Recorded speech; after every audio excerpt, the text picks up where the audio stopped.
In Our Name. Poems by Curt Curtin.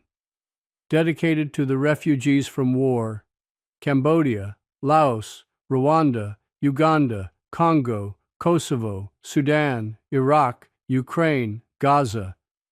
Wherever on earth the innocents are made victims of arrogance, equivocation, and ignorance of war.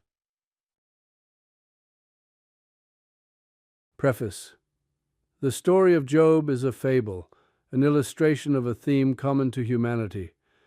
There is the great question: if we are the special darlings of a good, just, omniscient, and omnipotent God, then why is there so much apparently undeserved and often inhumane suffering? Why is evil allowed to enter our lives? Perhaps this is a test of what use we make of power. In Job, the false counselors are unwise, use their reasoning power to feed their egos. Job is torn between awe of Yahweh and anger with his persecution of him. Now, if there may be no God, where does Job's condition and his rebellion direct itself? In these poems, I explore themes of violence with the aid of secular and religious thought from many sources over many centuries. That is the work of this book. Dreams from Eden. I remember yellow grass, fragile light on butterflies, whirled within a seeming tranquil sky. Then a dark winged eagle wheeled and swiftly dove to kill a mole. Innocent as art, I took the vision in remembering with childlike eyes and mole's blood dripping from my chin. I wonder at illusions now, this and others that I find in dreams. At times I hear a music whole, in harmony and radiance, three sides, I'm told, of beauty's face. Then underneath, a contrapuntal phrase that wills all graces to be still, while some bright eyes compose a predatory will. Father and son. Cain gave the Lord plain farmer's fare raised by sweat of his brow. Abel gave the firstborn lamb. The Lord told Cain he had respect for Abel, none at all for Cain. And Cain was very wroth, the Bible said, and his countenance fell. Well, sure, the kid was pissed, being dissed by the biggest guy around.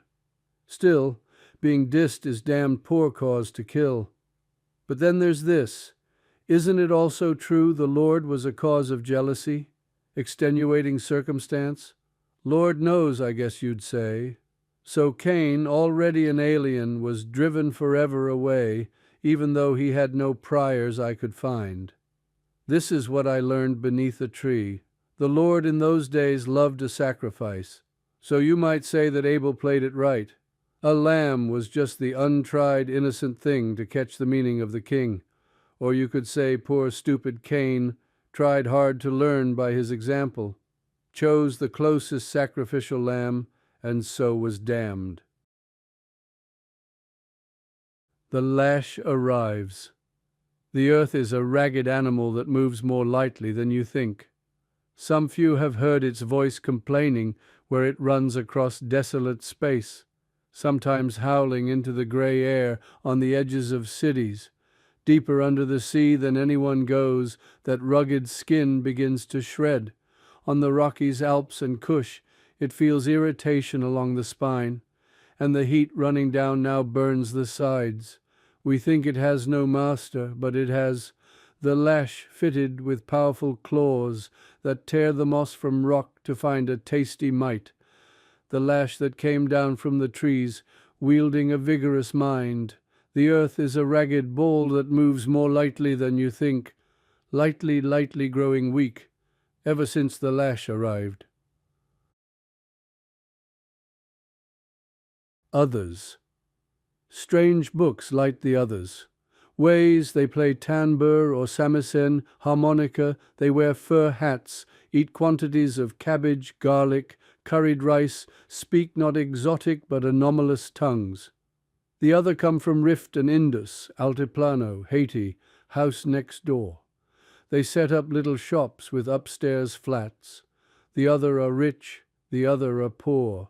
They praise another God than mine or none at all. They are ugly, old, or fat. The other wear black, the other wear rainbows, and we think they sing all day. The other are flamboyant, gay, or maybe unable to read.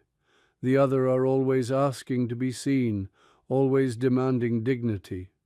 Uniquely I see what burden they place on me. Beholders. Hell is arrogance ingenerate in war, littleness and strident mouths filling the cancerous belly of today, devouring generations for the wealth of blood and gold, with no knowledge of their souls, appetite of incendiary fist and will, fed on suppurating ego festering in an empty grail, and hell is the many-celled eye that looks away while massacre the little ones becomes a planned design of war. On TV, mothers pulling furniture and babes in ragged carts, we see wars of old women in old shoes leaving home in the snow, see whole tribes in the dry and treeless heat starving, all those festering eyes, enumerated ribs and bellies rising where there is no bread.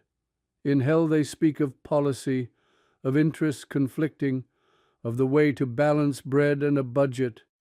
This is how the many-celled eye looks, and hell is ignorance seeking itself down well-known streets. Broad signs identify like smoke that just denotes without a spark, without imagination.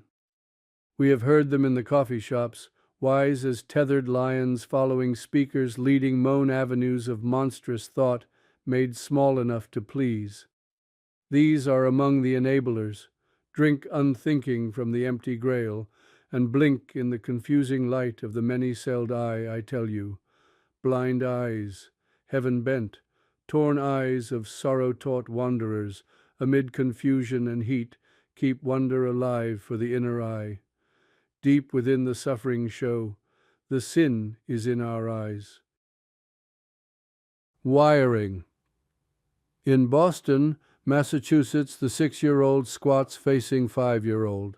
Together and alone these babies play, content within a moment, until a moment when, and it could only have been a moment, not a thought or a plan, and surely too early for Satan, when unsuspecting 6 in sudden undecided motion punched the inoffensive 5, who ran crying for the bosom of the woman out of sight. Now 6, for the very first time contemplating, more than thinking, less than prayer, his sin of power. How strange that his fist, he, struck that inoffensive face of 5. Breeding. It isn't right to go for the throat in hasty hate, like a trucker whose mother's been cursed. Elegant spite, perverse and polite, is patiently nursed like a dark Transylvanian thirst. Basic training. Sure, we played at guns, but that was fantasy from news and movies far removed from fear. Real fear, in little doses, was meeting on the street another kid who looked, he knew he did, tougher than you. Admiration of size, height, swagger, the arm of boys you knew or didn't know at all, just passing by, was daily fare. We grew, and so did awe in the presence of beef or talk that measured mean on scales beyond our daily need, beyond real knowledge of ourselves. Compensatory reckoning became a part of each day's walk for men in harmony with men. We're a little ashamed in a world that advertises big and mean to be both virtue and virility. It's quite a bore, after a certain age, this boyish need that shapes too much of life, makes us prey to shapers who design our wars and sell us into muscle cars. I am offended by the innocent, unnatural walk of boys who seek to be seen as mean, men who make a heavy portrait of themselves to keep the ingrained fear out of reach. Blessed be the meek. Street scene. He believes he has himself designed shoulders sinewy as boar's thighs. I have seen his restless dreams of dangerous streets, the unseen thing that makes of his heroic nights erection of that mirrored wall, seminal sinewy shadow of fear. Late spring brings the circling falcon, summer the charging boar. Power in fear of fear begins a running in the spleen, the viscera of terrible machines, howling in the tongues of young men and their guns. Ah, the older ones who use them to effect their other dreams that are made within the market and are told with bland deceit. There's a brotherhood of terror in our dreams, and when we see the bloody error, we are followed by another round of dreams. White boy, 1950. Hilt down for an easy slide from under the sleeve. The only white boy in the yard. Everybody busted ass for the yard boss, yeah, and another upstairs. Unseen, just the white Cadillac. Luke did time for murder. Jazz was jailed in Alabama. Submarine and Bob and Stoke could only read streets. And one white boy down on his luck in Boston. Freedom's cradle and colored stay in your place. So we loaded trucks without a lift gate. Backs. I walked the walk that said I'm hard and cool. Fool. So when I called him out on the loading dock, Stoke looked down at me as dark as storm. Of course I knew. Tensed from arm to asshole. He leaped. Together, we in sweat, we worked each other over. Yard boss waiting out of sight. Others hung against the dock, cool and easy. All day long, arm to arm, lifting barrels filled with scrap, non-ferrous brass or copper.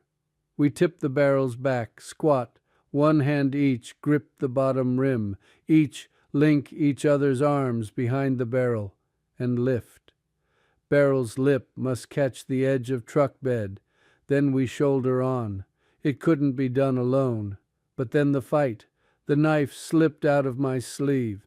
Big Black Dan, the only friend I'd made in this dark place, picked it up. When it was over, Dan gave back the knife. "Why?" he said. Shame came on me then. I carry it still like a hidden blade. White boy, why? Dreams. Those flawed underground gods, they work a wide and resonating tomb. At times I have descended, moved through dreams they sent to melt defense. Leaving will behind, my numbed mind went down. There I saw angelic faces, their bodies gnarled and twisted like roots of ancient trees. Without a word they beckoned me, and their smiles were terrible to see. Their vault is high, hung with noble heraldry and licenses of many kinds, their history of little tyrannies.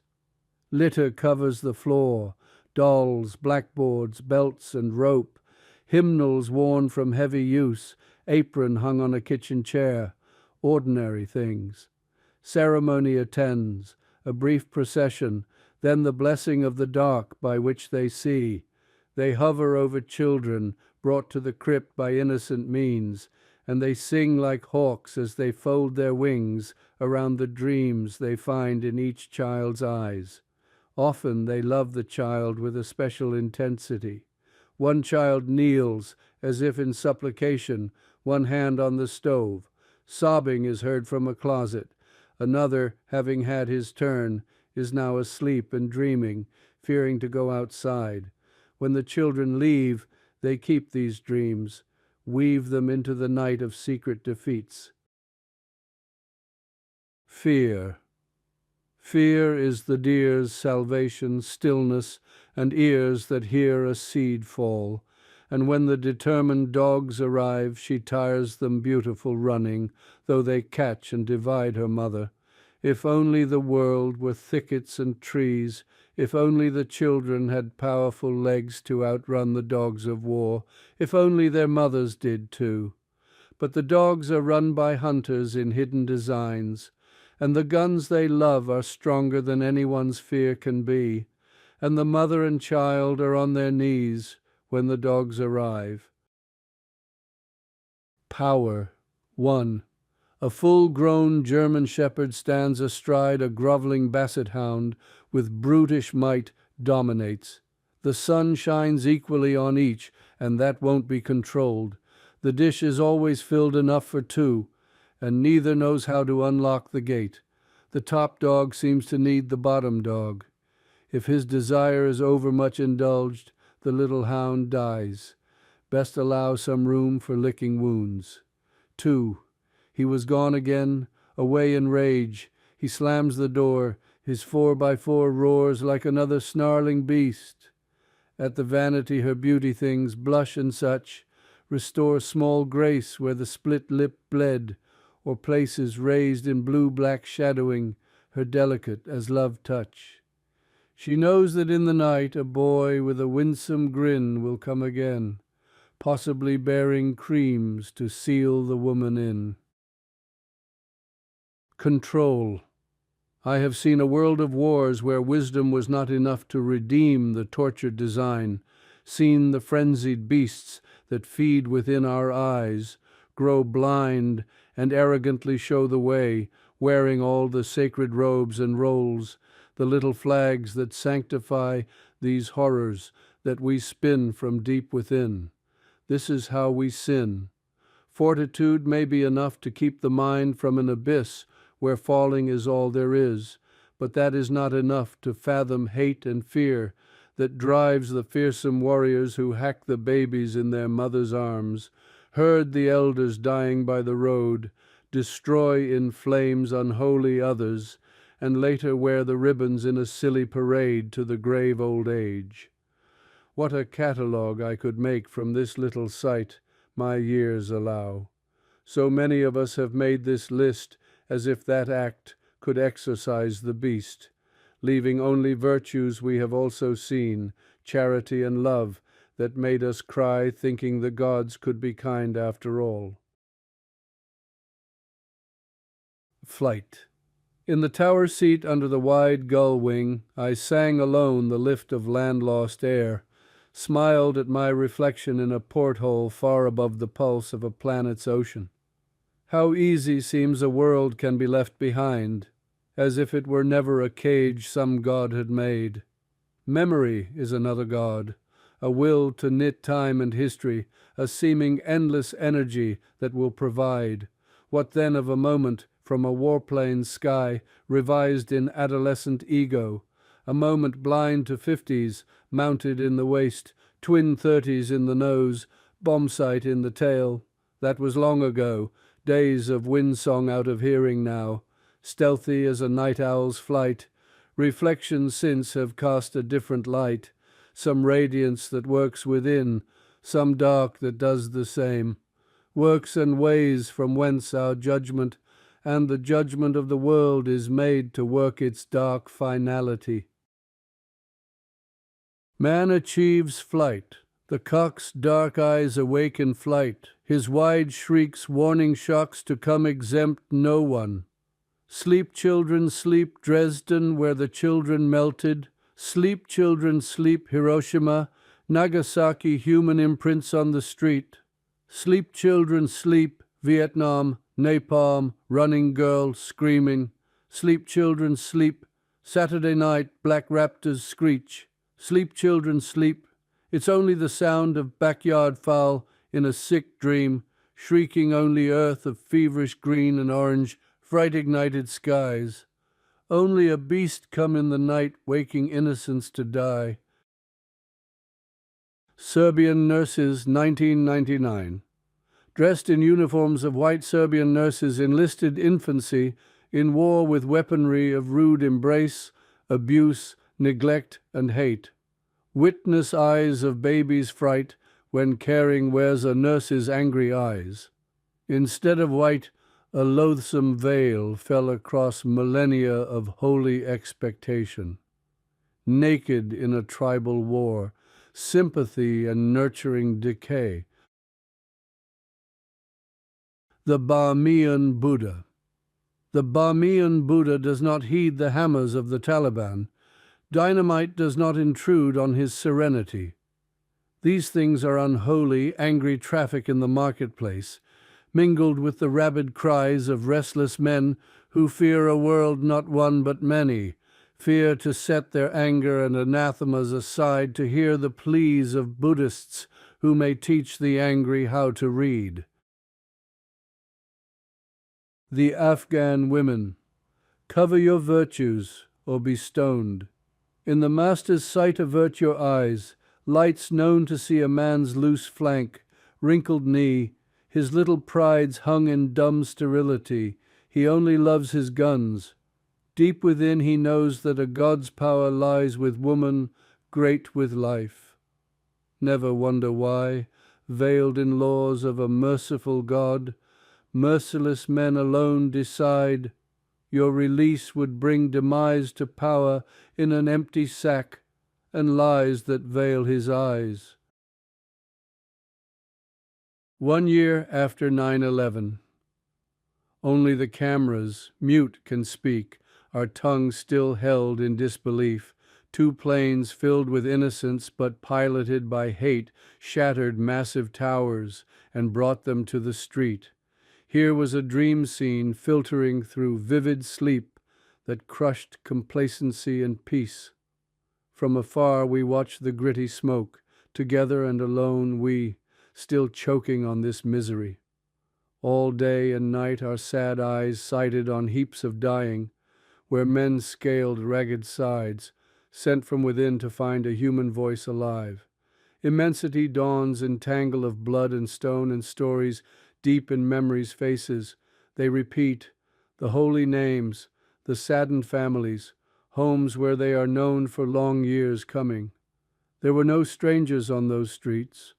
We will ourselves a second sight, mourners torn from lasting grief, to watch again the shifting heap where underneath so many were still and dead. And on this day we open mouths to speak. Only echoes come of every other's grief. The City on the Hill, November 2004. On land the golden wheat is aflame. Sheaves we bound with honest dreams, torches lit with earth's black yield. The eagle wheels above the smoke, unable to see what lies below. We race all wheels to be free from the reek of burning soil, race smoke blind to the shining sea. There the cruise ships ply where fog is lit by dreamy lights, the harbor far from sight. We dine, the table graced with tarts and plums. Acquisitions fill the staterooms. The industry of indifference flickers on supple screens where sirens air their idiot songs. Over the din, we hear the sound of a distant tide. It frightens us into superfluous might that does not stop the children crying. We strain in noisy shallows to be heard over the distant dying voices, codas of so many falling songs. This ship pitches in troubled seas, blunders through with shocks of thoughtless cruelty. Electronic blips are missed. We fail to see our Scylla and Charybdis, power that turns the rudder away, greed that eats the keel, dice in the game room, arrogant pilots plotting their stars below. We navigate compensatory reckonings in seas where systems drift, where ebb and flow is counted. Polymath. We engineer no hatch for release of raven and dove. The Holy Land. Over the Mount of Olives circles a bright-eyed hawk, merciless paraclete guarding memorial stones. Pity all small things foraging in the sun, for this hawk holds no hope for living or dead, is an unyielding symbol of will. There is too much courage. It is spilled all over the cafe floor. It is clotting on shattered streets. Rorschach shapes baked in the sun, read each by each as prophecy. There is too much faith. God's eye raging in wrenched faces, screaming sacred hate that spills tomorrow on the red weeping street. Word, you are written on the land overrun with heroes and saints, all God's patriots. If only it were only a piece of earth where children play beneath the olive rows and all tongues bargain in the marketplace. Instead, it is a circling hawk, history relived as ritual, unable to will escape. Please, it is time for the Deus ex machina, the blessing of bloodless gods. Wonder of blinded eyes in Gaza, Gaza, shaped like a dagger above the Gulf of Aqaba, wind and grit honed blade that splits the east. That place and a faithless woman once imprisoned an eyeless man. When that man understood his chains and rose, another temple came to ground. Many in our time have wandered eyeless in Gaza. Those who look with wounded souls howl at their incessant sense of loss. Their knives find enemies among themselves, and sympathies they wash away with blood. All the deserts are aligned with tribes. Even the sands become the color of tongues. Dry, dry tongues roar with words of certainty, spitting dry into the holy winds in ancient tongues. The voice of a slave is not heard with ear unattuned to a rhythm of chains, where they ring on chastened bones. On the grave where you wasted your pride, you may throw yourself down and utter sane rage till the blooded tongue is undone. You hold the column where organ tone trembles. Embrace the stone you have come to bring down. Alone you oppose in the bones. Color. Africa is cut to the bone, self-inflicted with knives annealed in northern forges. Machete memories that dissever tribes, the lust of power that knows no brother, selected pages of a prophet's book. Then, so many children born with wounds their fathers bind with wounded memory. These boils that rise and suppurate are not allowed to heal. The women who would lance them hide, or they be lanced by roving, lawless men of every tribe. Their sons become the generals who ride in limousines, or bodies spent in killing, killed. Fantastic flags call and justify. Meanwhile, the progeny from ancient times in lands most far above the equatorial line watch with fogged binoculars. Some mourn the women and children, some only the lost romance of yesterday's pillage and safari.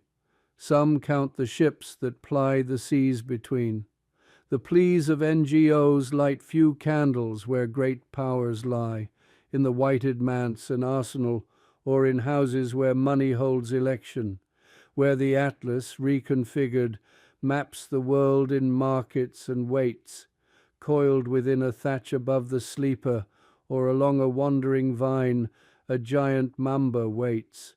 The world, unwary, stores no antidote. Kuan Yin's eyes. In sleep I see a bird with Kuan Yin's eyes, calm as long sorrowing.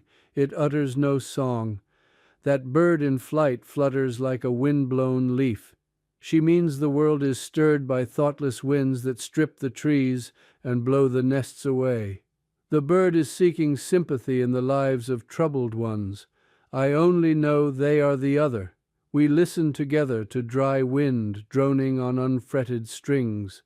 The tambour hangs on a jagged wall, fragment of an empty home. An old man and a child have walked away with lost desire for strings, 6 days on broken roads to a border where they are turned away. Dry wind on strings, empty lamentation for the soul of another undone home. The bird with Kuan Yin's eyes flutters in a wounded way. She means to say the world is shattering like scenes on Chinese teacups thrown against ancient walls, all the walls where people write their border lines in splintered tongues and shattered sight. The bird with Kuan Yin's eyes alights on the tambour, her wings spread wide across the silent strings. She means that loud disharmonies of hate and war abide in towns where tambour, sitar, and lute once were heard in the homes and schools. Only the wind now learns their unheard monodies. Where are the children's fingers that could play? They are stroking the dead. They are holding wicked toys. They fly away. The bird with Kuan Yin's eyes huddles her wings and closes her eyes. She means it is a long time, a passage through human designs unraveling. The savage weds the savant where there is no ceremony, nothing but forward motion in immense disharmony. In time the wind will subside, leaving belief hanging like dry leaves, waiting for spring, waiting for children's fingers to play again. Mockingbird. 20-30 imitations, over an hour of borrowed song. Ah, but it's not harmony that matters to him, it's mastery. The mockingbird sings many tongues, loves just one. He will attack the poor chick lured by song. So covetous he will attack the long-tailed image in the window pane. Territory and offense, false song and assault, rhythms of a wilderness. Strange, the instruments we learn to fear. Shall we practice angry anthems everywhere, with a harsh cry claim all fat berries hung on a distant bush, all the watering places, even the air as far as we can see? The lark and sparrow complain, take greater risk after wintering too long. They will carry wicked mirrors, tear at nests of others and their own, till over the fence hung rich with fruit the locust horde comes in. Item.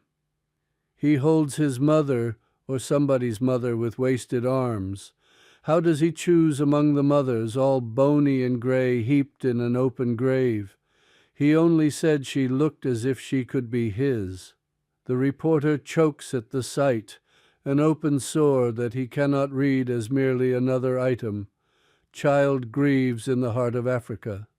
He takes the boy from numberless flies and death in heaps. A scene that could fill an inside page, and brings him to a hospital. Next day when the reporter returns, hope in hand, chocolate. That's what brings relief. Ask any child on your street. Oh no, they say that boy has died. But why? He decided not to live any more, and so he died. And so, too dry for tears, too dumb with grief, he chose. And all the mothers and all the others in that grave drew the inconsolable child to their embrace. Where are the arms that made that grave? They are cradled in secret understandings, wrapped in blood-soaked flags, nursed on the pap of lies and apathy, drawn by deadlines press on a day like others, when so many strive for fame or die. We tire, but do not decide to die. What is enough? Hugging his mother, or one that could be enough to open a column with aid? Girl betrayed. Behind a wall of twisted vines, dark and green, hatched thick with fear, she folded in so, a stunned bird fallen, all the singing gone. All green and dark my blindness and my fear, all ragged rage those sounds that choke our severed tears. Girl of Darfur, shall I kill this baby? God, I am asking you. Each day I waver like palm in a hot wind. This poor thing is innocent, but I am so full of dirty shame, of hate that wants her away from me, and still I desire to nurse her need. My splintered will, no peace in this wounded will.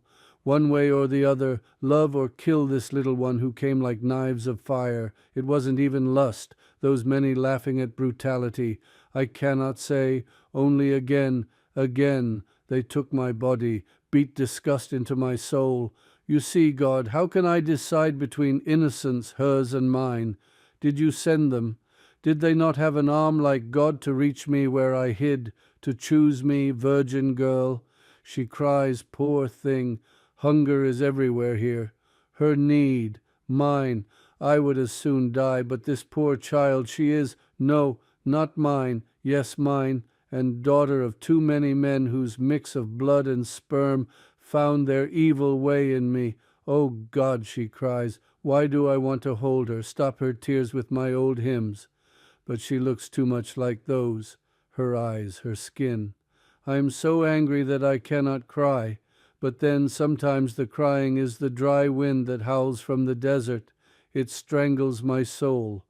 Whirlwind God, answer me now. Mother. Mom extant in the hollow place full of empty. still filled with child reaching for reaching for reaching, speech compressed under stun. No, no, silly sky all day hung brown veils, night sky wandering light sedative, another still a child yesterday, so bright at morning yesterday, silly at night yesterday, and so to bed. No, hey hides loathing no face, I cannot think act that he. No, dark evil damn dark, no, no, oh God, no, why did you make them so? Heart of darkness. Ships no longer shell the jungle canopy. Freighters quietly slip alongside, and lorries haul from cities grown like calluses upon a great brown body. The inner stations, held by rebels with rocket launchers, new men with old sores and torn souls. On dark rivers and sparse tarred roads that slide like snakes through sand and jungle, the old ways fade into sightless tyrannies. Refugees flee to where they fall under revolution's wheels. Children given guns in sunless jungle hideaways fire manic exultation at the faultless sky. Dear girls are sold from African ships, abused in African ransom camps.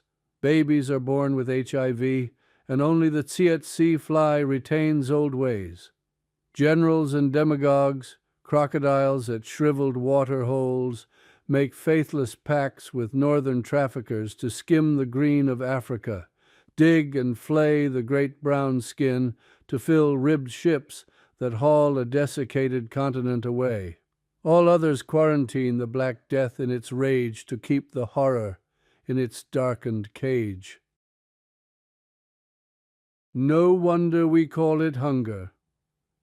There are thoughts we have not known except in afterthought. Satisfaction, regret, retribution, or love. They wait nature's time and a dab of chance. Consider the sweet appeal of innocence, cause of tender love and bestial sacrifice. Know that the budding, brimming youth confused holds thoughts of cellared animus and saint. Even the priest, mother, sage, they are moved from these deep places, and they sing love's praise, and they carry whips to flagellate. These are the impatient strands where animals plead for life by a gnawing seed that slips unseen from belly to brain. Power hides in the guise of eros, and it dreams the whip alive. Dearness folds in long embrace in that unencumbered place where the blood is sweetly shared. How survival coincides with reckless and with loving aims is where the beast resides. Tame the tiger and the lamb, but do not misread the man. Ich und du. Ich und du, we walk together on the mountain where an eagle, eyes clear as polished steel, speaks of other in raptor tongue. At first it seems only shrieking, but an owl and a raven reply, and in their dialects we perceive dark imaginings. First a bear, then a tiger come to mind, each one a vision of dread in the night. When a hawk appears with a snake writhing in his grasp, and shrieks that a nest is near, you and me, we take to wing, and with eyes like steel search every hearth for the other. Morning songs. Sorrow hovers over shock, unrest beneath speech in this or any other life, except each night's waking dream can last for years, fail to resolve, to bind cohesive form for months when something akin to shock by bone or blood rises, fire from fissure. Gracious as an ape, snarling pain escapes. Its nature, there will be tomorrows. Oh, oh. Hiding in a lavatory stall.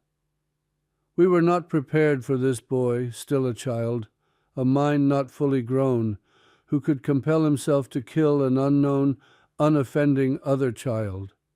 His history only partly links him to us, autism, isolation, and that he killed without remorse, so far as we can know. There are those who want revenge, a justice swift, uncompromising, trial as an adult. That deepens the mystery.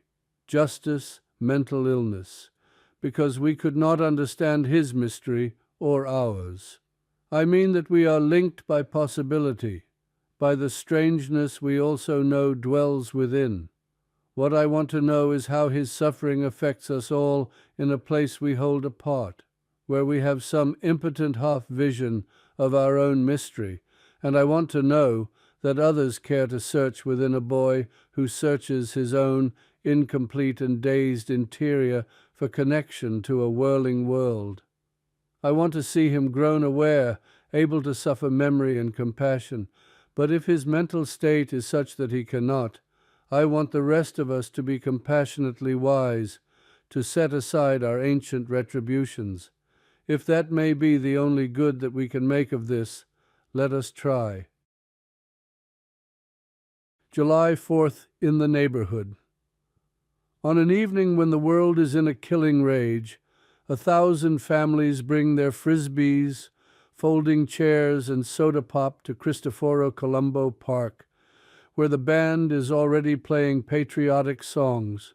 The sky is alive in sudden color, bursts of flame, shapes of trumpet lilies, poppies, moments of dark between.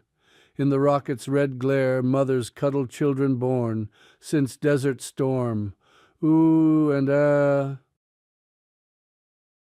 Partners in commerce. Somewhere in the snow, old women in old shoes flee from home, pull a cart with all they own. Somewhere in a dry and treeless heat, ribs and bellies rise where there is no bread. There we see the eagle and the jackal trading prey, appetite of covetous lust, interest concealed by warlike cries, treacle in a common cup that sparrows gladly sip, then twitter in the coffee shops, tethered birds that speak of flags and follow others' calls, made small enough to please. Somewhere in the snow, old women in old shoes flee from home, pull a cart with all they own. Somewhere in a dry and treeless heat, ribs and bellies rise where there is no bread. Crazy for freedom. 1. I'm just crazy about freedom, about not being made to kneel or be locked in breathless space. In this, the asylum my father freely chose, I keep asking about freedom, by which I mean mine, and even yours, and can't believe the response from Dr. Spinner and his security staff, which is mainly make-believe. These are make-believers making believe, making to believe, which I will not do if made to. But there it is. This place is run by earnest practitioners, misspeakers and liars, afflicted with sincerity.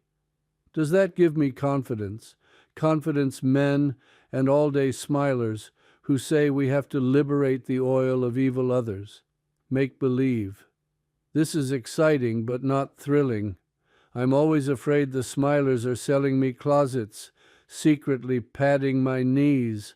I fear when they seem most sincere, in God but we're watching over you, bless America. Or when I hear them utter prayers that take my breath away, we who are without sin will cast the lives of millions in the layered schist of our belief. Make believe. 2. This place is a profitable business with all sorts of disposable goods, boys and girls, friends and enemies, legal rights, sacred honor and trust. God bless our beautiful swift words. Mine eyes have seen the glory of the gory war machine. Oh, say, can you slip slick rigs into that hallowed ground? Our boys over there and over over there. Don't you dare say no to weapons of mass democracy. Sincerely yours. Possibility. In our name we, the state, embrace war without a true account of outcomes, naming only the sins of enemies, hiding our gains behind a wall of flags. Perplexed by this deceit, we trust the secret state. Even the mothers ululate or decorate their windows when the belly of the state is great with war. though civil paths become all bog and mud-wash in a flash. We have at hand the open book of understanding. Look, look where the paths were made into roads, where streets were lit for walks on summer nights. Look to echoes of creation in illuminated pages, all things made to uncover the beauty within, all places where we seek our hearts, whether in work or song, seek the sympathetic voice breathing asylum in the churches and the laws. Feel the peace we learned of bread given in need, so much in common among these things, the wide imagination writ not in one, but many books. To unleash the shadow potency of we must at least give cause beyond a demon's name, beyond uncertain fear.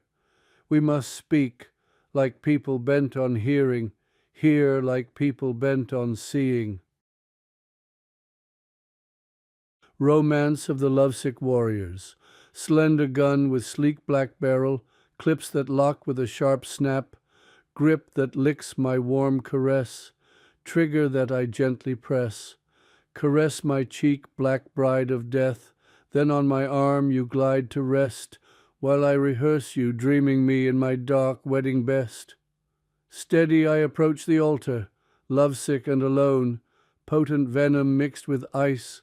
There in sunless light, in cool control, I gently hold my deadly soul.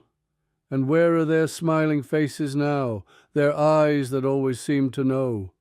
You see, so like a cat I crouch, control, protect the underbelly of my soul. Stone. I descended a holy crypt and smashed some idols there.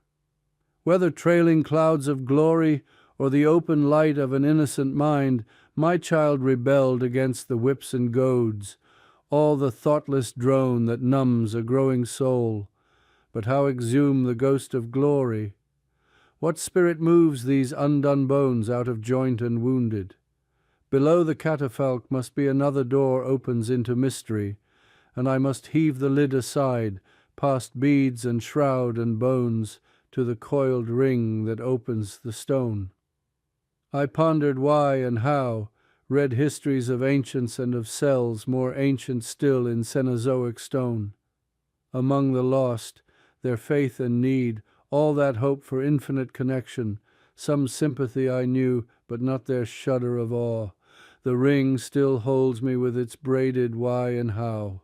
Is that all there is? The ring of an endless question after another door, the piling on of bones? Meaning to become very wise, to place eternity in chains, I grip the twisted ring like an icon of my own, and am reminded of another's eternal stone. The Patriot. The name is Thomas, plain and honest, seeker into wounds, not to be sure of blood, that is found everywhere these days, only to inquire about signatures, signs, evidence of deception. Though I am a man of plentiful imperfections, trust must be tested by sinners who care. The spear always has a hand, and the hand a voice. When the voice utters ideals, beliefs, denials, and justifications, I say, put your finger upon each certainty. See that it goes through to the bone.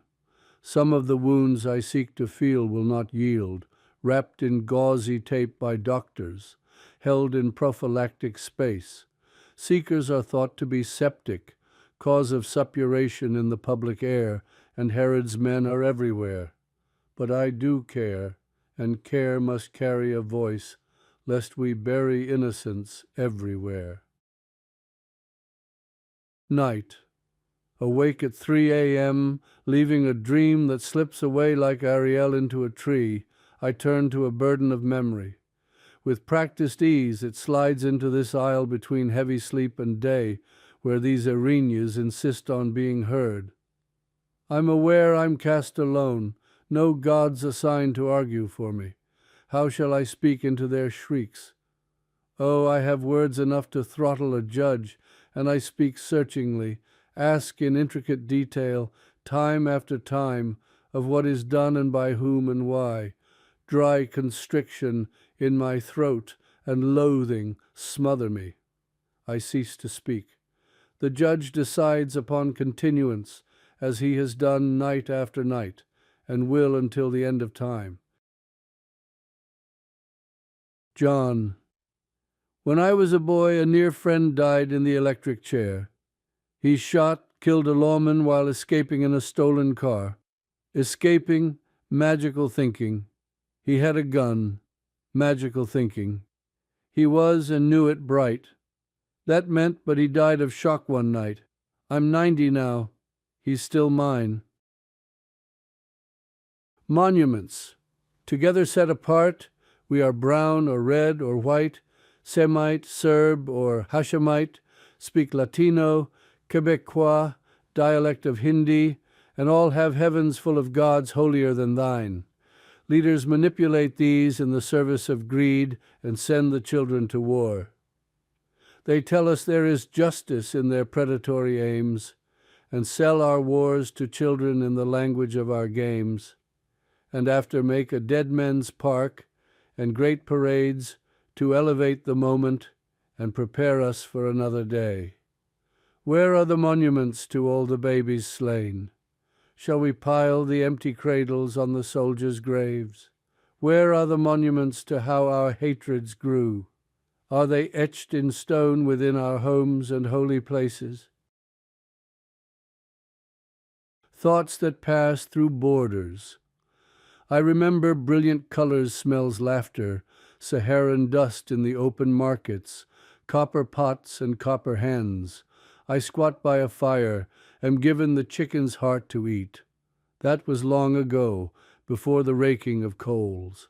I thought only time had passed, but the markets are overrun with guns. Angry hearts have come from dust. Unquiet night arrives in potent voices. A poisoned well, renamed streets, a claim of ancient descent, poverty, revenge, remembrance of a distant sin, black, white, or copper, each against the other. Nation, tribe, and sect insist their fears redeemed in speeches. Official lies provide mythology for restless boys. Imagination also dies. There is that within us each, though more and less, that needs the flame, life and death in fierce embrace, like a passionate lover who kills the other. After the final blood, after far too much of everything is spent, we ease the weary mind, declare parades, nation exempt from blame, honor the new economy, busy, busy. Along the street the people agree, pretense of remembrance, passwords, harmony of silent eyes, all flags that have passed this way before, unlettered speech easy to the tribal tongue. Already too late the memorial stones. Trust, Rwanda. The boys are led to sleep in the schoolroom and wait for the friendly troops to arrive. There is blood on the floor and blood on the walls. The troops have blood in their eyes. Colombia. Again she asks, do police know where he lies? They laugh and say he must be gone or hidden away. The little girl sees their eyes, and their shovels are wet with clay. Congo, Angola, Kenya, Libya. The state, it is me. Product of force, accident, accretion, nurture, need, sex, and symbiosis turning in orbits of sense. Ego, memory, other faces moving in and out of range, a little knowledge, pain, a little wisdom, sympathy. I receive, deceived or true, reflexive am I. I hear and obey, attack or defend to save this. Have I harmed, helped, fought where words can go? How do I know? Other voices, angels, gargoyles. I am God, I am demon, can love, be loved. It is good when I feel shame. It is good when I feel love. Such great fortune, that one thing you did not win, but took it when it came. But I am secretly in love with war, Adam at play outside the gates, having made his choice, scorning Eve's knowledge of loss. Then a momentary insight, almost aware that blood and mind are much too flushed with clash of fear and pride for understanding.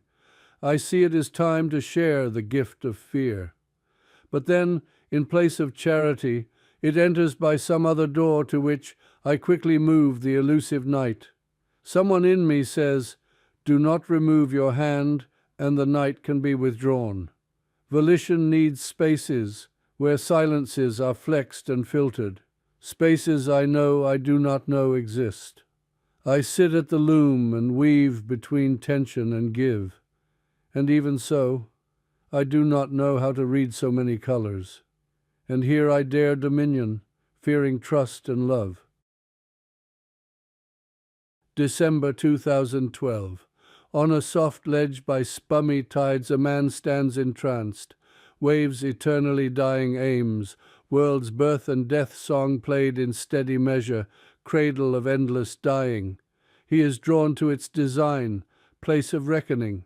Know you that was the term that sailors used when wild Atlantic's keen drew to dark graves, a simple means of measurement, dead reckoning, the way of men whose lives are often touched by clouds that blur their boundaries, unruly ocean covers and contains.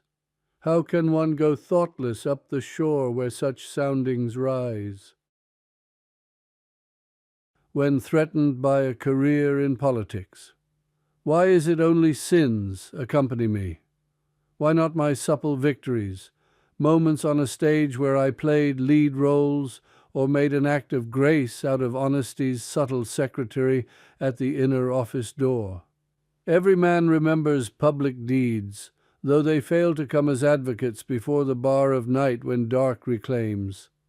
Remembrance and some synonym of pride that still will not admit self-deceit.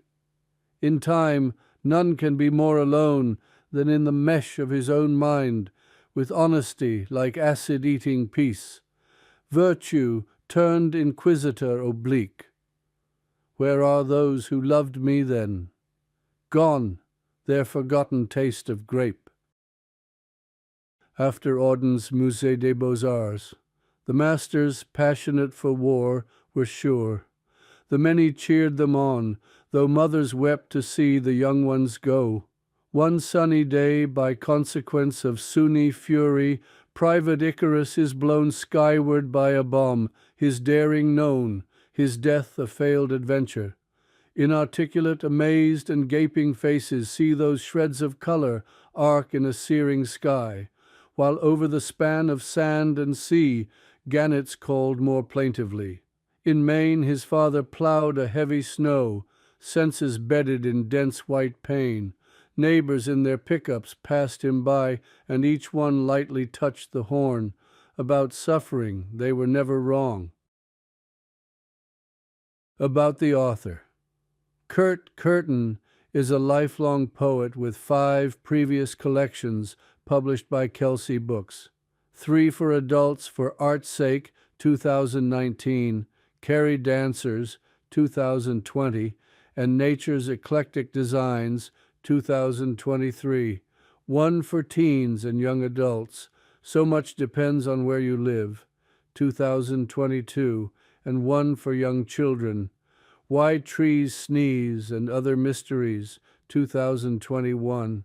He has also had many individual poems published in anthologies, journals, and 3 chapbooks. Curt has twice been nominated for a Pulitzer Prize. In 2010, he received the first Frank O'Hara Poetry Award from the Worcester County Poetry Association, and in 2019, he won 2nd place in the annual contest of the Connecticut Poetry Society. In 2023, Curt won grants from both the Worcester Arts Council and the Mass Cultural Council to support his work. Curt taught college English and creative writing for 20 years at Westfield State College, now a university, following several years teaching younger students. He has been a featured reader in many poetry venues in Massachusetts and New Hampshire, and twice in Ireland. Updates on his poetry can be found at www.curtcurtinpoet.com.